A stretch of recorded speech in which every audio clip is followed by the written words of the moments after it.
आपण सुद्धा साहजिकच एखाद्या वेळेस विचार करतो की एखाद्या वेळेस जर खोटं बोललो तर काही हरकत नाही, एकदा खोटं बोलल्याने काही होत नाही, पण त्याच्या पुढचा आपण विचार करत नाही। एकदा करता आपण खोटं बोललो, एखादी गोष्ट खोटी बोलली तर त्याच्याकरता आणखी 10 गोष्टी आपल्याला खोट्याच बोलाव्या लागतात। एवढंच नाही, आणखी आपल्याला कथेमध्ये पुढे आलेलं वर्णन ऐकायचे की खोटं बोललेल्या कारणाने काय काय आपल्याला अगदी विश्वासाने सहन करावं लागतं।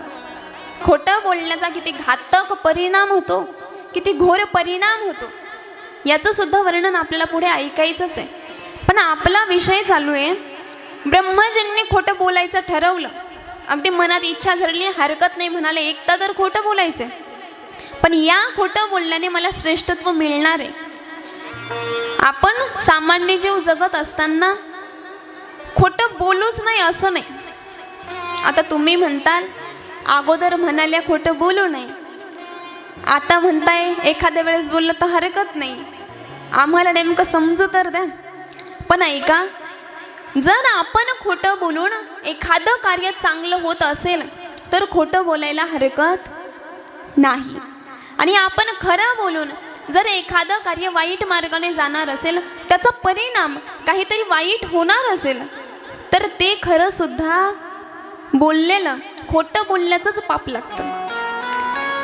एखादा गायीवर हत्या करणारा म्हणजे गायीचा प्राण घेणारा व्यक्ती कसाही आला आणि त्याच्या समोरून आपण इथे उभा आहोत, आपल्या समोरून गाय गेली, आपण बघितली की ती इकडे 2 रस्ते फुटलेले आहेत, त्या 2 रस्त्यापैकी ती गाय कुठल्या रस्त्याने गेली, कुठल्या दिशेने गेली, कुठल्या मार्गाने गेली हे आपण आपल्या डोळ्यांनी बघितलेलं आहे। नंतर तो कसाही आला, आपल्याला विचारू लागला की बाबा तू इथेच उभा होतास, तू बघितलं असशील की गाय कुठल्या मार्गाने गेली, मला सांग। आता आपल्याला जर कळालं, याला जर गायीचा मार्ग सांगितला, गाय कुठल्या दिशेने गेली सांगितली, कुठल्या रस्त्याने गेली सांगितली, तर नक्कीच हा त्या गायीला घेईल आणि तिला मारेल। हा जर विचार आपल्या लक्षात आला तर तिथे खोटं बोलायला सुद्धा हरकत नाही। आणि तिथे जर का आपण हा विचार केला की खोटं बोलू नये, सत्य बोलावं आणि सत्य सांगितलं तर खोटं बोलल्याचंच पाप आपल्याला लागल्याशिवाय राहत नाही। म्हणून अगदी जर खोटं बोलून धार्मिक कार्य, चांगलं कार्य, योग्य कार्य, पुण्य देणारं कार्य होत असेल तर बोलावं, पण जेणेकरून पाप वाढणार असेल असं कार्य होणारं सत्य सुद्धा बोलू नये। सूतजी म्हणतात, हे शौनक ऋषी, सर्वात अगोदर भगवान विष्णू आणि ब्रह्मजी यांचा वादविवाद सुरू झाला म्हणाले। कारण कुठलाही व्यक्ती जरी असला त्याला फक्त काय अपेक्षित असतं, मला सर्वांनी मोठं म्हणावं। खरं तर ही सर्व सृष्टीची रचना तर शंभू महादेवांनीच केलेली आहे, सर्वात अगोदर त्यांचाच अवतार आहे।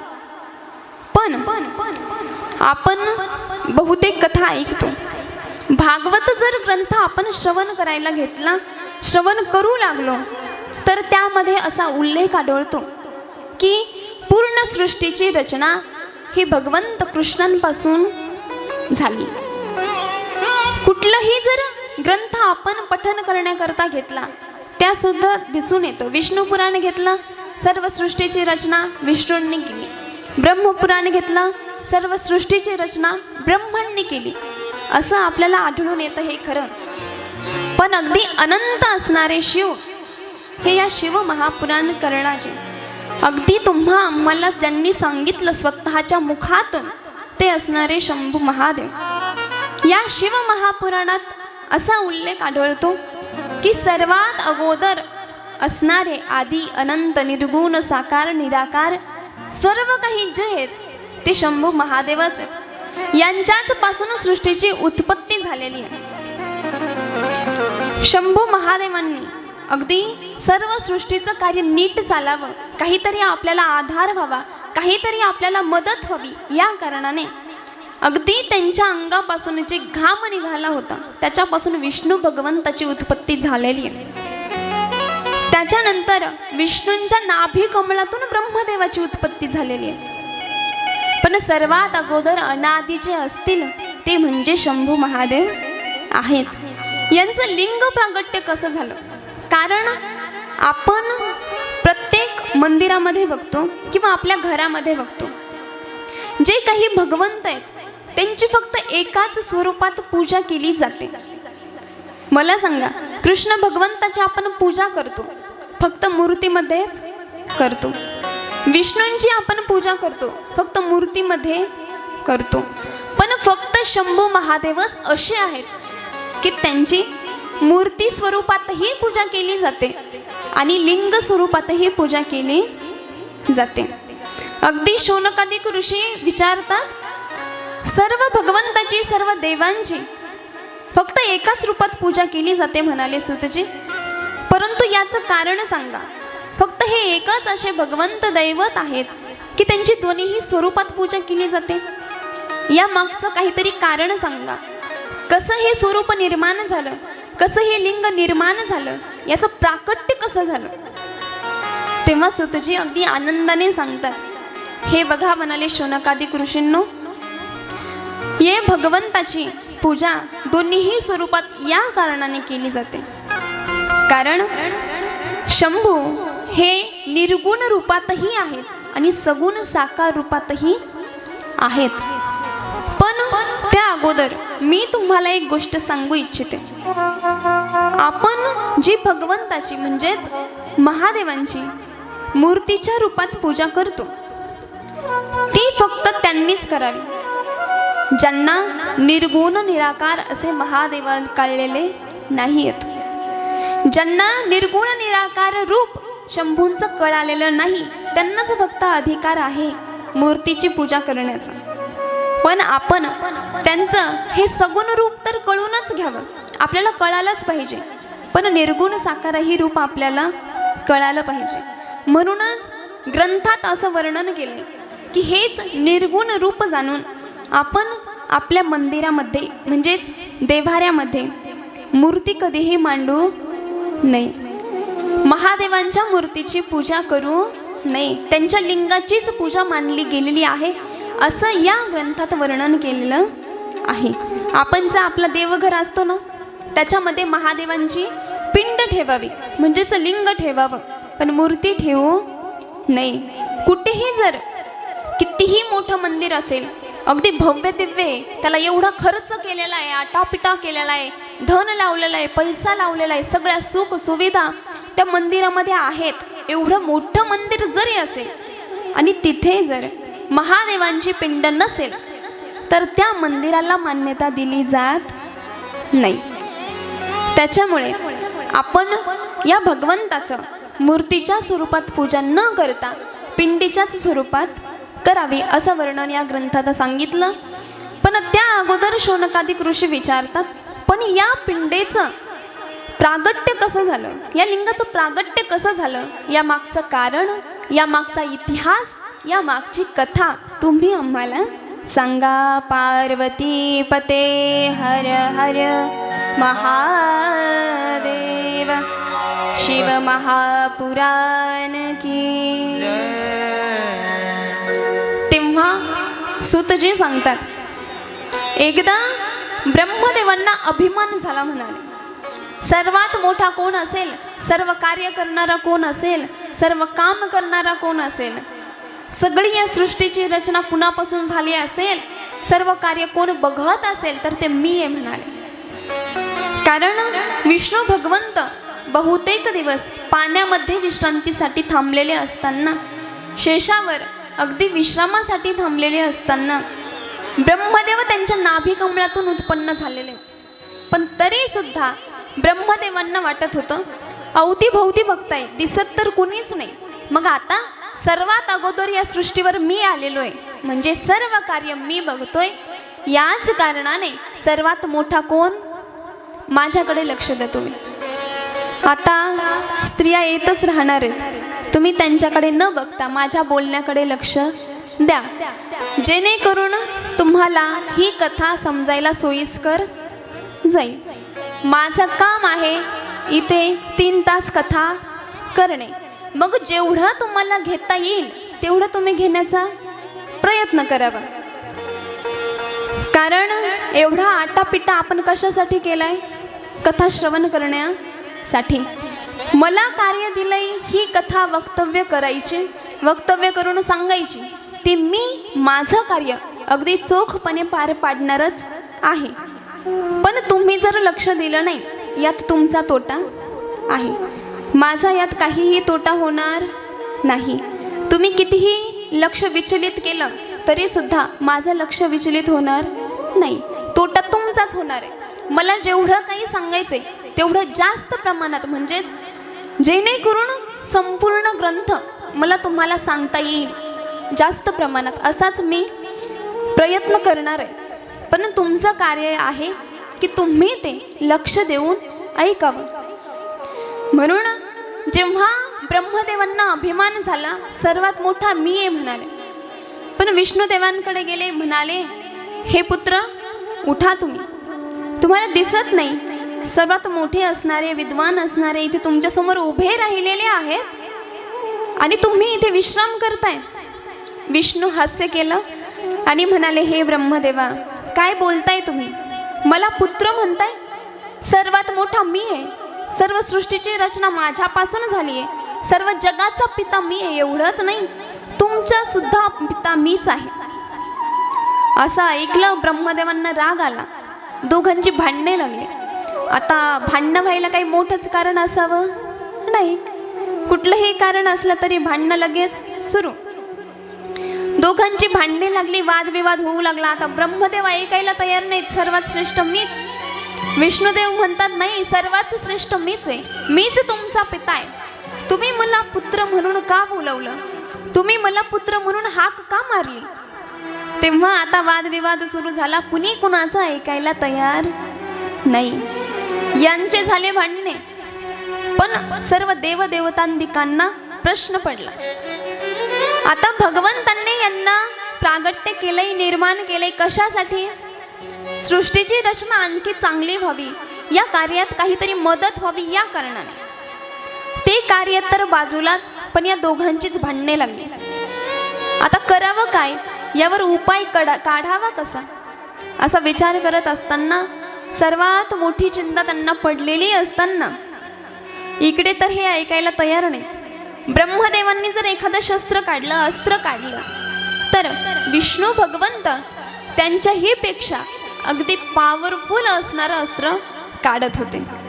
आता दोघंही तेवढ्याच पातळीचे, पण त्यांना सांगणार कोण? की सर्वांचे पिता असणारे ते शंभू महादेवच आहेत. तुम्ही वादविवाद करण्यात काही एक अर्थ नाही. पण एवढा वादविवाद चालू असताना सर्व देवतादिकांना काळजी पडली. सर्व आता महादेवांकडे गेले आणि आपली चिंता सांगू लागली.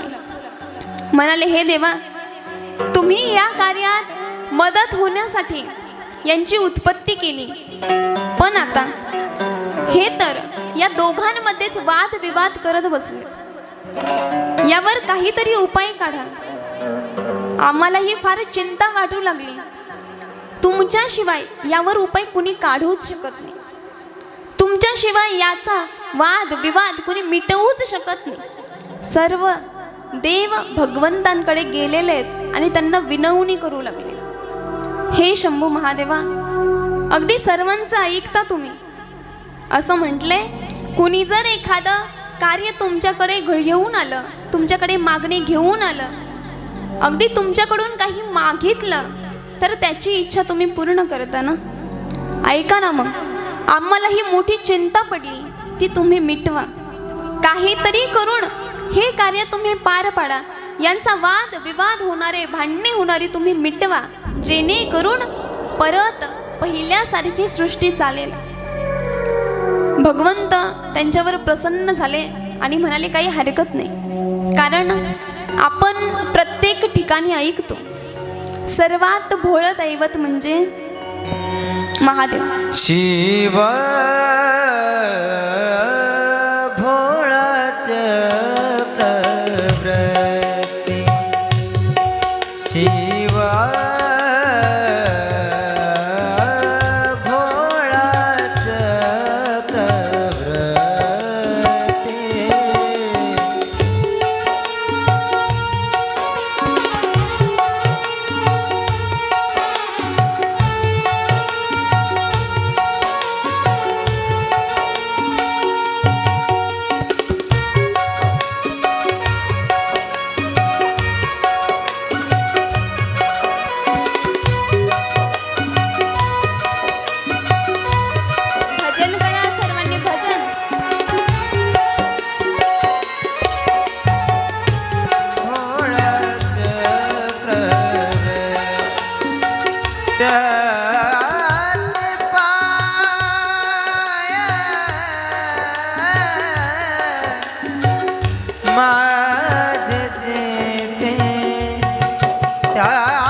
त्यात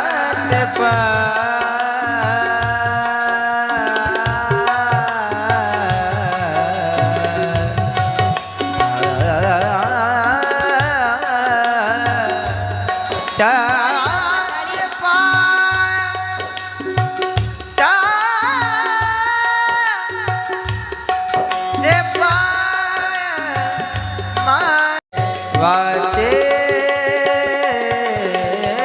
वदता सेवनाम वाचे वदता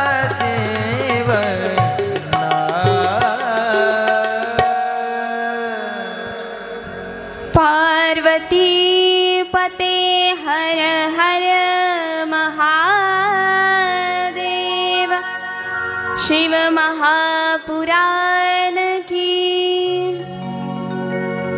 शिव भोळा चक्र वरती त्याचे पाय माझे चित्ते. अगदी संतांनी सुद्धा वर्णन करून सांगितलं एवढं भोळं दैवत असणारं ते म्हणजे शंभू महादेव.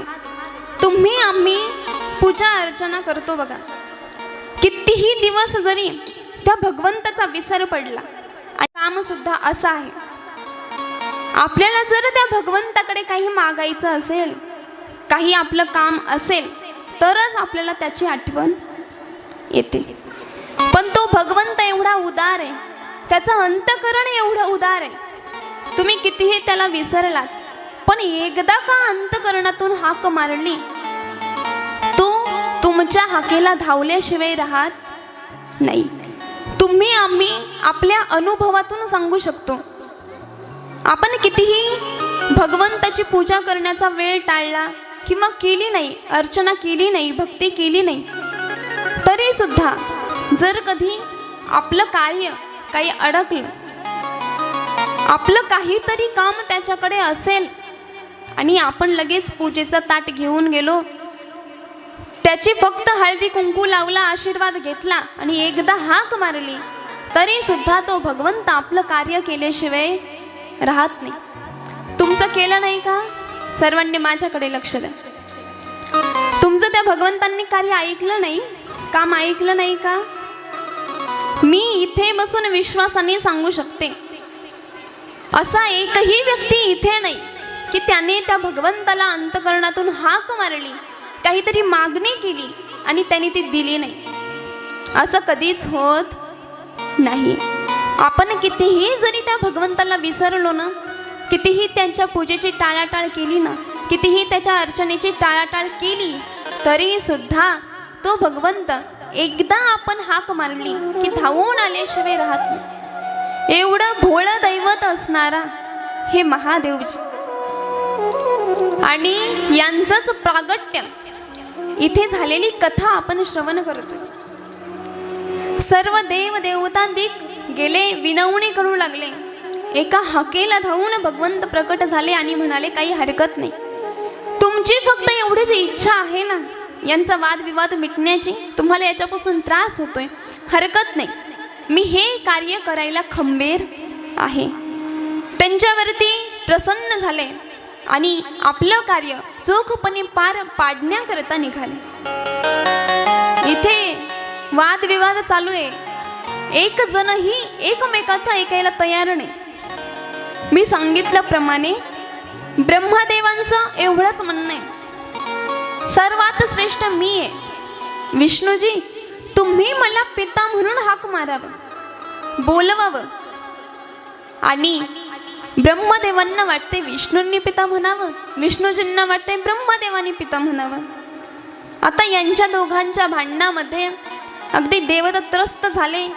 शंभू महादेवांनी त्यांची विनवणी ऐकली आणि तिथे आले. बघताय तर काय, एक जणही ऐकायला तयार नाही.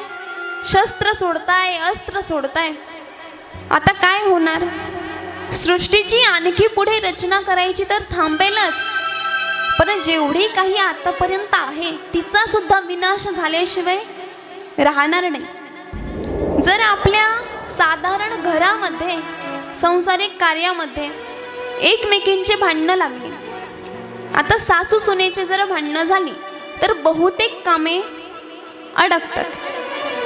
दोघींनी जर मिळून कामे केली, अगदी भांडणे नसतील, आनंदाने राहू लागल्या, तर सर्व काम पटापट होतात. तुम्हाला अनुभव नाही का? माझ्यापेक्षा जास्त असेल असं मला वाटते, आहे ना?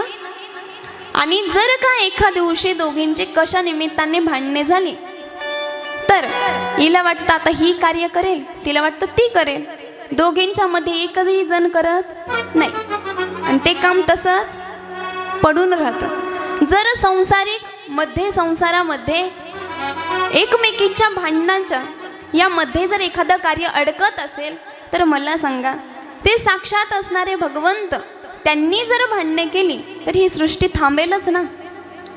आता काय करावं? भगवंत फक्त बघताय, त्यांच्या समोर आले नाही, फक्त बघून घेताय कशामुळे वादविवाद चालू आहे, कशामुळे भांडणे चालू आहेत.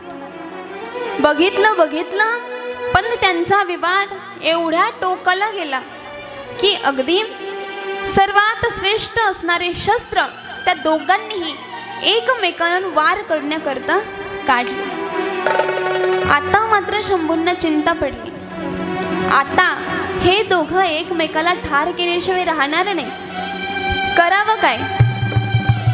दोघांनीही एकमेकावर अस्त्र घेतले, ते सोडणार आणि ते एकमेकांना लागणार. एवढ्यामध्ये शंभू महादेव तिथे लिंग प्रगटात निर्माण झाले. महादेव की जय. पार्वती पते हर हर महादेव. शिव महापुराण की जय. साक्षात असणारे भगवंत महादेवजी हे लिंग रूपाने त्यांच्या दोघांच्या मध्ये प्रगट झाले. आता हा अगदी लिंग रूप यांना कळणार नाही, त्याच्यामुळे ते अग्निस्तंभाने अगोदर प्रकट झाल्यामुळे या दोघांनाही आता आश्चर्य वाटू लागले. भांडणे बाजूला राहिली, आता फक्त याचं उत्तर शोधा. आपल्या दोघांच्या मध्ये हा निर्माण झालेला अग्निस्तंभ, कारण त्या लिंगाचं एवढं प्राकट्य, अगदी तेज होतं की ते कुणालाही दिसणं अशक्य होतं. अगदी एवढा मोठा अग्निस्तंभ निर्माण झालेला, हे कुठे केवढा मोठा आहे याचं उत्तर शोधायचे. आता ब्रह्मदेव आणि विष्णूजी म्हणाले, आपला जो विवाद चालू होता ना, भांडणे ज्या कारणामुळे चालू होती, कोण श्रेष्ठ, कोण मोठा, कोण विद्वान, तर याचं उत्तर आता आपल्याला लगेच सापडेल म्हणाले. ज्या कुणाला या अग्निस्तंभाचा अंत लागला तोच सर्वात श्रेष्ठ. आता दोघंही बघायला गेले. ब्रह्मजी आपल्या वाहनावर आरूढ झाले आणि वरच्या दिशेने बघण्यासाठी गेले की ह्या अग्निस्तंभाचा अंत अगदी कुठे असेल. म्हणजे इथपर्यंत मी आलो आणि हा अग्निस्तंभ संपलेला आहे असं जर ठिकाण मला दिसलं, सापडलं, तर सर्वात श्रेष्ठ कोण? तुम्ही झोपल्या नाहीत ना? जाग्या राहा. पार्वती पते हर हर महादेव. ब्रह्मजींना वाटू लागलं, याचा अंत मला लागणं, मला सापडणं अगदी सोपं आहे. विष्णूजींना वाटलं, हे कार्य तर मी, कुठलंही कार्य आपण सुद्धा करण्याच्या अगोदर तसंच वाटतं. एखादं कार्य आपल्या हाती घेण्या अगोदर वाटतं, किती परेशान होते या बायका, पण मी जर असले असते तर येऊ केलं असतं, म्हणजे एका झटक्यात माझ्याकडून ते कार्य झालं असतं असं बघितल्यानंतर वाटतं. पण एकदा का ते काम करायला गेलं मग कळतं किती अवघड. त्याच्यामुळे विष्णूजींनी कार्य हातात घेण्याच्या अगोदर त्यांना वाटू लागलं, किती सोपं आहे म्हणाले, आता तर मीच श्रेष्ठ होणार, सर्वजण आता मलाच पिता म्हणणार, फक्त काय करायचंय, ह्या अग्निस्तंभाचा अंत तर बघायचा आहे ना, सोपं आहे म्हणाले, मी करू शकतो. ब्रह्मजींनाही तसंच वाटलं. विष्णूजी आपल्या वाहनावर आरूढ झाले, ब्रह्मजी आपापल्या वाहनावर आरूढ झाले आणि त्या अग्निस्तंभाचा अंत बघण्यासाठी निघाले. जाता एवढ्या दूर गेले, ब्रह्माजी एवढ्या वरती जाऊन पोहोचले, पण काही त्या अग्निस्तंभाचा अंत लागला नाही. आणखीही वरती जाताय, पण थकून गेले तरी सुद्धा त्या अग्निस्तंभाचा अंत लागला नाही. विष्णूजीही खालच्या दिशेने अगदी व्याकुळ होऊन गेले तरी सुद्धा त्यांना त्या अग्निस्तंभाचा अंत लागला नाही. पण ब्रह्मजींना वाटलं आता एवढ्या वरपर्यंत मी आलोय पण मला हे शक्य झालं नाही, मला या अग्निस्तंभाचा अंत लागला नाही, आता काय करावं. जर नाही लागला तर सर्वात श्रेष्ठ विष्णूजी होतील. त्यांना तर महत्त्व मला द्यायचं नाही, त्यांना तर मोठेपणा मला द्यायचं नाही. आणि याच कारणामुळे आपण साधारण मनुष्य सामान्य जीव सुद्धा दुःखात आहे. आपल्याला इतरांना कधी मोठेपणा द्यायचाच नसतो. मला सांगा, जर इतरांना मोठेपणा देऊन ते आनंदित होत असतील, सुखी होत असतील, समाधानी होत असतील तर आपल्यालाही दोन शब्द त्यांना मोठेपणा द्यायला काही अडचण नसावी. पण आपण सुद्धा अगदी बारकाईने विचार न करता श्रेष्ठत्व घेण्याच्याच मागे लागतो. दुसऱ्यांना खालीपणा न दाखवता, त्यांना खाली न करता आपण उंच कधीच जाऊ शकत नाही. अगदी सर्वांना घेऊन जर आपण चाललो तरच आपण श्रेष्ठ बनू शकतो. या ग्रंथांमध्ये जी संतांनी रचना करून ठेवलेली आहे त्यामधून फक्त आपल्याला त्यांनी सांगितलेल्या कथाच घ्यायच्या नाही, त्याच्यामधून जे बोध मिळतात ते घ्यायचे. ते बोध घेण्यासाठी आपलं या विचाराकडे, या वाक्याकडे, या ग्रंथाकडे किती लक्ष असलं पाहिजे की जेणेकरून यातला बोध आपल्या लक्षात येईल. मला सांगा, सर्वांच्या घरी एक प्राणी असतो बघा, एक कीटक असतो, कीटक. आणि तो म्हणजे भिंतीवर असते बघा, तिचं नाव काय काय मौन व्रत आहे का तुम्हाला? काय असतं? आता सर्व बोलल्याशिवाय पुढची कथाच नाही होणार. मला कळू द्या ना, तुमचं लक्ष आहे, तुम्ही ऐकताय. भिंतीवर कोणता कीटक असतो? पाल. ती पाल एवढं लक्ष देऊन असते, एवढं एकाग्र चित्त देऊन असते. ती म्हणजे कशाकडे? कशाकडे? कथेकडे ना. आता कथेत काय होणार आहे याच्याकडेच ना, नाही का? मग कशाकडे? भिंतीवरची पाल एवढं लक्ष देऊन असते, ती म्हणजे तिच्या खाद्याकडे, एका किड्याकडे. एवढं लक्ष असतं, एवढं लक्ष असतं, कधी तो किडा माझ्या समोर येईल, मी जीभ बाहेर काढेन आणि त्याला खाईल. एवढं लक्ष त्या पालीचं त्या किड्यांकडे असतं ना, तेवढंच लक्ष तुमचं या कथेकडे असावं. कधी या कथेतला बोध, कधी या कथेतलं सार माझ्या कानावरती पडेल आणि मी ते माझ्या या श्रवण इंद्रियांनी ऐकेल, एवढं लक्ष आपलं पाहिजे.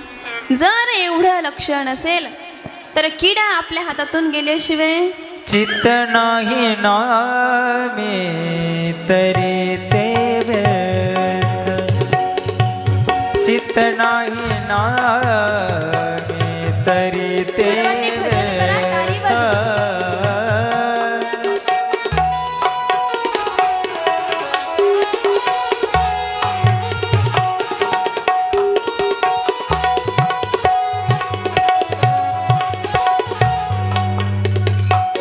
त्रिवेणी संगमी नाना तीर्थ भ्रमी, त्रिवेणी संगमी नाना तीर्थ भ्रमी.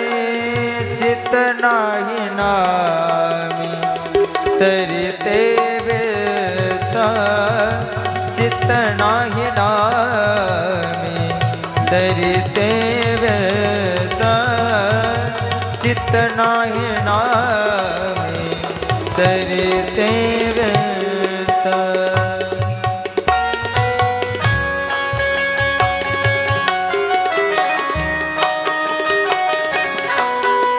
सर्वांनी भजन करा. त्या भगवंताने हात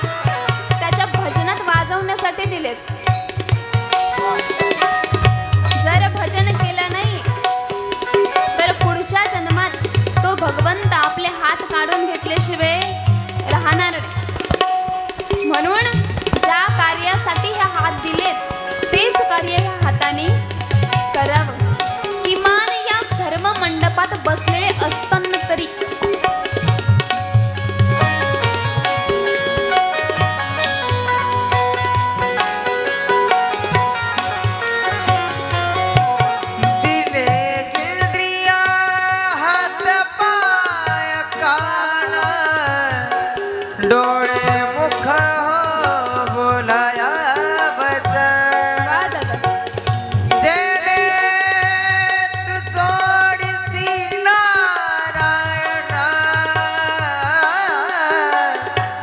नासे जीवपण भवरोग हरि मुखे मना हरि मुखे मना हरि मुखे मना हरि मुखे मना पुण्याची गणना कोण करे पुण्याची गणना कोण करे हरि मुखे मना हरि मुखे मना हरि मुखे मना हरि मुखे